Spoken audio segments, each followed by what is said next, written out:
March ತಿಂಗಳಿನಲ್ಲಿ ಈ 4 ರಾಶಿಯವರಿಗೆ ತುಂಬಾನೇ ಅದೃಷ್ಟ. ಹಾಗಾದರೆ ಯಾವುದು ಎಂದು ನೋಡೋಣ. ಅದಕ್ಕೂ ಮುನ್ನ ನೀವು ಕೂಡ ಆಂಜನೇಯ ಸ್ವಾಮಿಯ ಭಕ್ತರಾಗಿದ್ದಲ್ಲಿ ತಪ್ಪದೆ ಈ ವಿಡಿಯೋಗೆ ಲೈಕ್ ಮಾಡಿ, ಹಾಗೆ ಓಂ ಆಂಜನೇಯ ಸ್ವಾಮಿ ಎಂದು ಕಮೆಂಟ್ ಮಾಡಿ. ಹೌದು, ಧನುರಾಶಿ. ಧನುರಾಶಿಗೆ ಸೇರಿದ ಜನರಿಗೆ ಮಾರ್ಚ್ ತಿಂಗಳ ಮೊದಲ ವಾರ ಸಮಯ ಮತ್ತು ಉತ್ಸಾಹದ ಸಂಪೂರ್ಣ ಬೆಂಬಲ ದೊರಕುವುದರಿಂದ ನೀವು ಪ್ರತಿಯೊಂದು ಕ್ಷೇತ್ರದಲ್ಲಿಯೂ ನೀವೆಂದು ಅಂದುಕೊಂಡದ್ದೇ ಇರುವಂತಹ ಯಶಸ್ಸನ್ನ ಪಡೆಯುವಿರಿ. ಜೊತೆಗೆ ನೀವು ನಿಮ್ಮ ಮಾತು ಮತ್ತು ವ್ಯಾಪಾರವನ್ನ ನಿಯಂತ್ರಣದಲ್ಲಿ ಇಡುವುದು ಉತ್ತಮ. ಈ ಸಮಯದಲ್ಲಿ ನೀವು ಮನೆ, ಕುಟುಂಬ ಮತ್ತು ಕೆಲಸದ ಸ್ಥಳದಲ್ಲಿ ಜನರ ಸಣ್ಣ ಪುಟ್ಟ ವಿಷಯಗಳನ್ನು ನಿರ್ಲಕ್ಷಿಸುವುದು ಉತ್ತಮ. ತಿಂಗಳ ಆರಂಭದಲ್ಲಿ ಈ ರಾಶಿಗೆ ಸೇರಿದ ಜನರಿಗೆ ಶುಭ ಫಲಗಳ ಪ್ರಾಪ್ತಿಯಾಗುವುದು. ಬಹಳ ಸಮಯದಿಂದ ನೀವು ಕೆಲಸಕ್ಕಾಗಿ ಅಥವಾ ಬಡ್ತಿಗಾಗಿ ಓಡಾಡುತ್ತಿದ್ದರೆ ಅಥವಾ ಚಿಂತೆಗೆ ಒಳಗಾಗಿದ್ದರೆ ನಿಮಗೆ ಈ ಸಮಯದಲ್ಲಿ ಶುಭವಾಗಲಿದೆ. ಈ ಅವಧಿಯಲ್ಲಿ ನೀವು ವೃತ್ತಿ ಮತ್ತು ವ್ಯವಹಾರಕ್ಕೆ ಸಂಬಂಧಿಸಿದಂತೆ ಉತ್ತಮ ಅವಕಾಶಗಳನ್ನು ಪಡೆಯುವಿರಿ. ವ್ಯಾಪಾರಕ್ಕೆ ಸಂಬಂಧಿಸಿದಂತೆ ಮಾಡಿದಂತಹ ಪ್ರಯಾಣವು ಶುಭವಾಗಿ ಇರಲಿದೆ. ನಿಮ್ಮ ಕುಟುಂಬ ಜೀವನಕ್ಕೆ ಸಂಬಂಧಿಸಿದಂತೆ ಈ ಅವಧಿಯ ಬಹಳಷ್ಟು ಉತ್ತಮವಾಗಿ ಇರುವುದು. ನೀವು ಬಹಳ ಸಮಯದಿಂದ ನಿಮ್ಮ ಪ್ರೀತಿಯನ್ನು ಯಾರೊಂದಿಗಾದರೂ ಹಂಚಿಕೊಳ್ಳಬೇಕು ಎಂದು ಯೋಚಿಸುತ್ತಿದ್ದರೆ ಈ ಅವಧಿಯಲ್ಲಿ ನೀವು ನಿಮ್ಮ ಪ್ರೇಮ ನಿವೇದನೆ ಮಾಡಬಹುದು. ಈ ಸಮಯದಲ್ಲಿ ಅವಿವಾಹಿತರಿಗೆ ವಿವಾಹ ಯೋಗ ಕೂಡಿ ಬರಲಿದೆ. ನೀವು ನಿಮ್ಮ ಸಂಗಾತಿಯೊಂದಿಗೆ ದೂರ ಅಥವಾ ಸ್ವಲ್ಪ ದೂರ ಪ್ರಯಾಣಿಸಬಹುದಾಗಿದೆ. ನಿಮಗೆ ನಿಮ್ಮ ಸಂಗಾತಿಯಿಂದ ದೊಡ್ಡ ಸರ್ಪ್ರೈಸ್ ಉಡುಗೊರೆ ಅಥವಾ ಶುಭ ಸುದ್ದಿ ಲಭಿಸುವ ಅವಕಾಶ ದೊರಕುವುದು.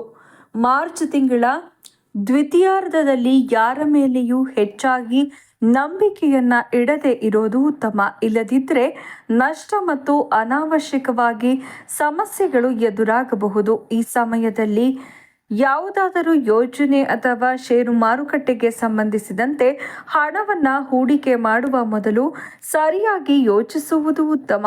ಕೆಲಸದಲ್ಲಿ ನಿಮ್ಮ ಹಿರಿಯರು ಮತ್ತು ಕಿರಿಯರ ಸಂಪೂರ್ಣ ಬೆಂಬಲವನ್ನು ಪಡೆಯಲು ಸಾಧ್ಯವಾಗುವುದಿಲ್ಲ. ಈ ಅವಧಿಯಲ್ಲಿ ನಿಮ್ಮ ಶತ್ರುಗಳಿಂದ ನೀವು ಎಚ್ಚರಿಕೆಯಿಂದ ಇರುವುದು ಉತ್ತಮ.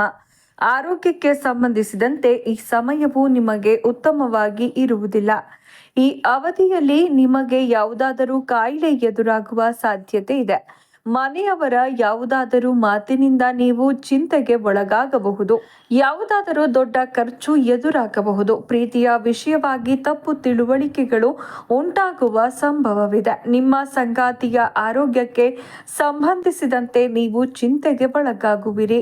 ಈ ಅವಧಿಯಲ್ಲಿ ನಿಮ್ಮ ಭಾವನೆಗಳಿಂದಾಗಿ ಯಾವುದೇ ನಿರ್ಧಾರವನ್ನ ತೆಗೆದುಕೊಳ್ಳದೆ ಇರುವುದು ಉತ್ತಮ.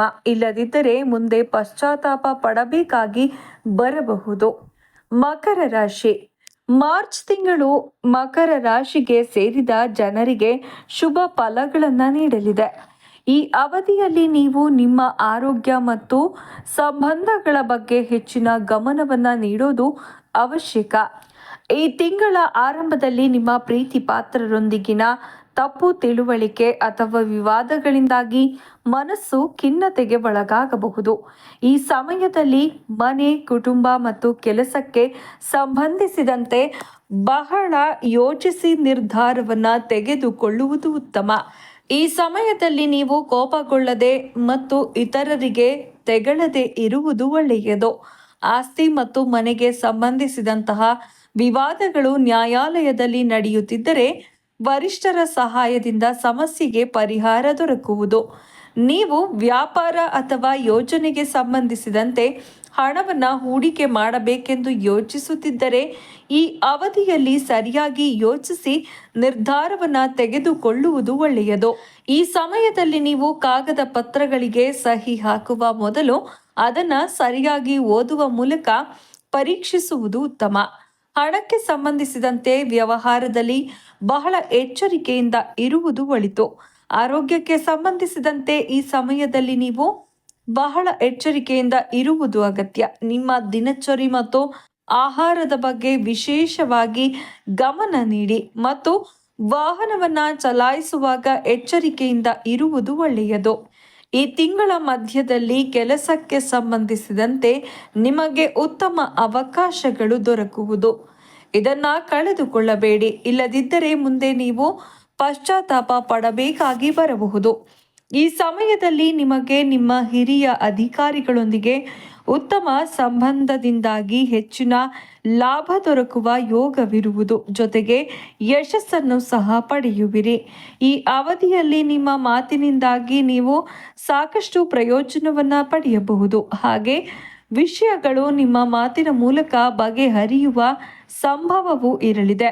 ಈ ಅವಧಿಯಲ್ಲಿ ನೀವು ನಿಮ್ಮ ಗುಪ್ತ ಶತ್ರುಗಳ ವಿರುದ್ಧ ಎಚ್ಚರಿಕೆಯಿಂದ ಇರುವುದು ಅವಶ್ಯಕ.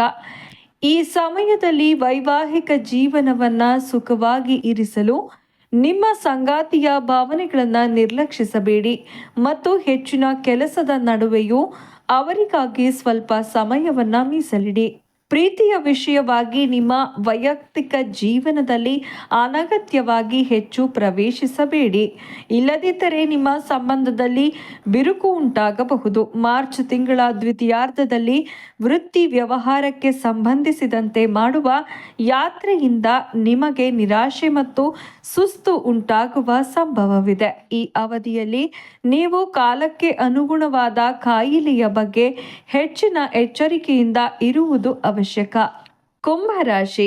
ಕುಂಭರಾಶಿಗೆ ಸೇರಿದ ಜನರಿಗೆ ಮಾರ್ಚ್ ತಿಂಗಳಿನಲ್ಲಿ ನೀವೆಂದು ಅಂದುಕೊಂಡದ್ದೇ ಇರುವಂತಹ ಯಶಸ್ಸು ದೊರಕುವುದು ಮತ್ತು ಹೊಸ ಅವಕಾಶಗಳು ಸಹ ಲಭಿಸಲಿದೆ. ಈ ಅವಧಿಯಲ್ಲಿ ನೀವೆಂದೂ ಕೂಡ ಅಂದುಕೊಳ್ಳದೆ ಇರುವಂತಹ ಎಲ್ಲ ಕೆಲಸಗಳು ಪೂರ್ಣಗೊಳ್ಳಲಿದೆ. ಇದರಿಂದಾಗಿ ನಿಮ್ಮ ಆತ್ಮವಿಶ್ವಾಸದಲ್ಲಿ ಸಾಕಷ್ಟು ವೃದ್ಧಿಯಾಗಲಿದೆ.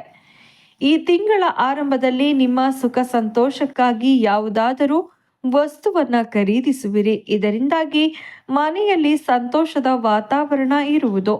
ಈ ಸಮಯದಲ್ಲಿ ಕೆಲಸದಲ್ಲಿ ನಿಮಗೆ ಹಿರಿಯರು ಮತ್ತು ಕಿರಿಯರ ಸಂಪೂರ್ಣ ಬೆಂಬಲ ದೊರಕಲಿದೆ. ನಿಮ್ಮ ಹಿರಿಯ ಅಧಿಕಾರಿ ನಿಮ್ಮ ಕೆಲಸವನ್ನ ಹೆಚ್ಚಾಗಿ ಹೊಗಳುವರು. ವ್ಯಾಪಾರವನ್ನ ಮಾಡುವ ಜನರು ತಾವೆಂದು ಅಂದುಕೊಂಡದೇ ಇರುವಂತಹ ಲಾಭವನ್ನ ಪಡೆಯುವರು. ಸ್ಪರ್ಧಾತ್ಮಕ ಪರೀಕ್ಷೆಗಳಿಗೆ ತಯಾರಿ ನಡೆಸುತ್ತಿರುವ ವಿದ್ಯಾರ್ಥಿಗಳಿಗೆ ಮಾರ್ಚ್ ತಿಂಗಳ 2ನೇ ವಾರದಲ್ಲಿ ಶುಭ ಸುದ್ದಿ ಲಭಿಸುವ ಯೋಗವಿದೆ. ಬಡ್ತಿ ಮತ್ತು ವ್ಯವಹಾರಕ್ಕೆ ಸಂಬಂಧಿಸಿದಂತೆ ಮುಂದೆ ಸಾಗಲು ಇದು ಬಹಳ ಅನುಕೂಲಕರವಾದ ಸಮಯವಾಗಿ ಇರುವುದು. ಈ ಅವಧಿಯಲ್ಲಿ ನೀವು ಯಾವುದಾದರೂ ಯೋಜನೆ ಅಥವಾ ಷೇರು ಮಾರುಕಟ್ಟೆಯಲ್ಲಿ ಹಣವನ್ನು ಹೂಡಿಕೆ ಮಾಡಬೇಕು ಎಂದಿದ್ದರೆ ತಿಳಿದವರ ಅಥವಾ ಶುಭ ಚಿಂತಕರ ಸಲಹೆಯನ್ನ ಪಡೆಯುವುದು ಉತ್ತಮ. ಈ ಸಮಯದಲ್ಲಿ ನಿಮಗೆ ನಿಮ್ಮ ವಿರೋಧಿಗಳು ತೊಂದರೆ ಉಂಟು ಮಾಡಬಹುದು. ವ್ಯಾಪಾರಕ್ಕೆ ಸಂಬಂಧಿಸಿದಂತೆ ನೀವು ದೊಡ್ಡ ಯಶಸ್ಸನ್ನ ಪಡೆಯುವಿರಿ. ಆರೋಗ್ಯದ ದೃಷ್ಟಿಯಿಂದ ಈ ಸಮಯದಲ್ಲಿ ನೀವು ಬಹಳ ಎಚ್ಚರಿಕೆಯಿಂದ ಇರುವುದು ಉತ್ತಮ. ಯಾವುದಾದರೂ ಹಳೆಯ ರೋಗವು ಮತ್ತೆ ಕಾಣಿಸಿಕೊಳ್ಳುವ ಸಂಭವವಿದೆ. ಈ ಸಮಯದಲ್ಲಿ ವಾಹನವನ್ನ ಚಲಾಯಿಸುವಾಗ ಬಹಳಷ್ಟು ಎಚ್ಚರಿಕೆಯಿಂದ ಇರುವುದು ಉತ್ತಮ, ಇಲ್ಲದಿದ್ದರೆ ಗಾಯವಾಗುವ ಸಂಭವವೂ ಇರಲಿದೆ. ಈ ತಿಂಗಳ ದ್ವಿತೀಯಾರ್ಧದಲ್ಲಿ ಪ್ರೀತಿಯ ವಿಷಯವಾಗಿ ಸ್ವಲ್ಪ ತಪ್ಪು ತಿಳುವಳಿಕೆ ಉಂಟಾಗಬಹುದು. ನೀವು ನಿಮ್ಮ ಸಂಗಾತಿಯೊಂದಿಗೆ ಉತ್ತಮ ಸಂಬಂಧ ಹೊಂದದೇ ಇರಬಹುದು. ನೀವಿಬ್ಬರ ನಡುವಿನ ಈ ಸಂಬಂಧದಲ್ಲಿ ಬಿರುಕು ಉಂಟಾಗುವುದರಿಂದ ನಿಮ್ಮ ಚಿಂತೆ ಹೆಚ್ಚಾಗಲಿದೆ. ಈ ಅವಧಿಯಲ್ಲಿ ವಿದ್ಯಾರ್ಥಿಗಳ ಮನಸ್ಸು ಓದಿನಿಂದ ಬೇರೆಡೆಗೆ ಹರಿಯುವ ಸಂಭವವಿದೆ. ಮೀನರಾಶಿ. ಮಾರ್ಚ್ ತಿಂಗಳು ಮೀನರಾಶಿಗೆ ಸೇರಿದ ಜನರಿಗೆ ಬಹಳ ಶುಭವಾಗಿ ಇರುವುದು. ಈ ತಿಂಗಳ ಆರಂಭದಲ್ಲಿ ಮಕ್ಕಳಿಗೆ ಸಂಬಂಧಿಸಿದಂತೆ ನಿಮಗೆ ದೊಡ್ಡ ಯಶಸ್ಸು ದೊರಕಲಿದೆ. ಇದರಿಂದಾಗಿ ಮನೆಯಲ್ಲಿ ಸಂತೋಷದ ವಾತಾವರಣ ಇರುತ್ತದೆ. ಈ ಅವಧಿಯಲ್ಲಿ ನಿಮ್ಮ ಮನೆಯಲ್ಲಿ ಮಂಗಳ ಕಾರ್ಯಕ್ರಮ ನಡೆಯಬಹುದು. ಈ ಅವಧಿಯಲ್ಲಿ ನೀವು ನಿಮ್ಮ ಮನೆಯವರೊಂದಿಗೆ ಯಾವುದಾದರೂ ಧಾರ್ಮಿಕ ಸ್ಥಳಕ್ಕೆ ಪ್ರಯಾಣಿಸುವ ಸಂಭವವಿದೆ. ಬಹಳ ಸಮಯದಿಂದ ನೀವು ಭೂಮಿ, ಮನೆ ಅಥವಾ ವಾಹನವನ್ನ ಖರೀದಿಸಬೇಕೆಂದು ಯೋಚಿಸುತ್ತಿದ್ದರೆ ಈ ತಿಂಗಳಿನಲ್ಲಿ ನಿಮ್ಮ ಆಸೆಗಳೆಲ್ಲವೂ ಈಡೇರಲಿದೆ. ಕೆಲಸಕ್ಕೆ ಸಂಬಂಧಿಸಿದಂತೆ ನೀವು ಅಂದುಕೊಂಡಂತಹ ಜಾಗಕ್ಕೆ ವರ್ಗಾವಣೆ ಅಥವಾ ಬಡ್ತಿಯನ್ನ ಪಡೆಯುವ ಯೋಗವಿದೆ. ನೀವು ನಿಮ್ಮ ಕೆಲಸವನ್ನ ಬದಲಾಯಿಸಬೇಕೆಂದು ಯೋಚಿಸುತ್ತಿದ್ದರೆ ಈ ಸಮಯದಲ್ಲಿ ನಿಮಗೆ ಉತ್ತಮ ಅವಕಾಶ ದೊರಕುವುದು. ನಿಮ್ಮ ಆದಾಯವನ್ನ ಹೆಚ್ಚಿಸಲು ನಿಮಗೆ ಹೊಸ ಮಾರ್ಗಗಳು ಗೋಚರಿಸಲಿದೆ. ನಿಮ್ಮ ಧನ ಸಂಪತ್ತು ಈ ಸಮಯದಲ್ಲಿ ವೃದ್ಧಿಯಾಗುವುದು. ವ್ಯಾಪಾರಕ್ಕೆ ಸಂಬಂಧಿಸಿದಂತೆ ನೀವು ಪ್ರಯಾಣಿಸುವುದರಿಂದ ಸಂತೋಷ ಮತ್ತು ಲಾಭದಾಯಕವಾದ ಫಲಿತಾಂಶ ದೊರಕಲಿದೆ. ನೀವು ಯಾರಿಗಾದರೂ ಪ್ರೇಮ ನಿವೇದನೆಯನ್ನ ಮಾಡಬೇಕೆಂದು ಯೋಚಿಸುತ್ತಿದ್ದರೆ ಈ ಸಮಯವು ನಿಮಗೆ ಉತ್ತಮವಾಗಿ ಇರುವುದು. ನಿಮ್ಮ ಎಲ್ಲ ಆಸೆಗಳು ಈಡೇರಲಿದೆ. ನೀವು ನಿಮ್ಮ ಸ್ನೇಹಿತರ ಸಹಾಯವನ್ನ ಪಡೆಯುವಿರಿ. ಅವಿವಾಹಿತರಿಗೆ ಈ ಸಮಯದಲ್ಲಿ ವಿವಾಹ ಯೋಗ ಕೂಡಿ ಬರಲಿದೆ. ಈ ತಿಂಗಳ ಅಂತಿಮದಲ್ಲಿ ಕೆಲಸದ ಕ್ಷೇತ್ರಕ್ಕೆ ಸಂಬಂಧಿಸಿದಂತೆ ನೀವು ಸಾಕಷ್ಟು ಕಷ್ಟಗಳನ್ನ ಎದುರಿಸುವಿರಿ. ಈ ಸಮಯದಲ್ಲಿ ಕೆಲಸ ಸ್ಥಳದಲ್ಲಿ ನಿಮ್ಮ ಹೊರೆ ಹೆಚ್ಚಾಗಬಹುದು. ಈ ಅವಧಿಯಲ್ಲಿ ಹಣಕ್ಕೆ ಸಂಬಂಧಿಸಿದಂತೆ ಯಾವುದಾದರೂ ಚಿಂತೆ ನಿಮ್ಮನ್ನ ಕಾಡುವ ಸಂಭವವಿದೆ. ಈ ಅವಧಿಯಲ್ಲಿ ನೀವು ನಿಮ್ಮ ವಿವೇಕದಿಂದಾಗಿ ಜೀವನದಲ್ಲಿ ಯಶಸ್ಸು ಕಾಣುವಿರಿ. ಈ ಸಮಯದಲ್ಲಿ ನೀವು ನಿಮ್ಮ ಆಹಾರ ಮತ್ತು ಆರೋಗ್ಯದ ಬಗ್ಗೆ ವಿಶೇಷವಾಗಿ ಗಮನವನ್ನ ನೀಡುವುದು ಅವಶ್ಯಕ. ನೋಡಿದ್ರಲ್ಲ ಸ್ನೇಹಿತರೆ, ಈ ಬಗ್ಗೆ ನೀವೇನು ಹೇಳ್ತೀರಾ? ನಿಮ್ಮ ಅನಿಸಿಕೆ ಅಭಿಪ್ರಾಯಗಳನ್ನು ನಮಗೆ ಕಮೆಂಟ್ ಮೂಲಕ ತಿಳಿಸಿ. ಹಾಗೆ ಓಂ ಆಂಜನೇಯ ಸ್ವಾಮಿ ಎಂದು ಕಮೆಂಟ್ ಮಾಡಿ. ಎಲ್ಲರಿಗೂ ಈ ಕೂಡಲೇ ವಿಡಿಯೋ ಶೇರ್ ಮಾಡಿ.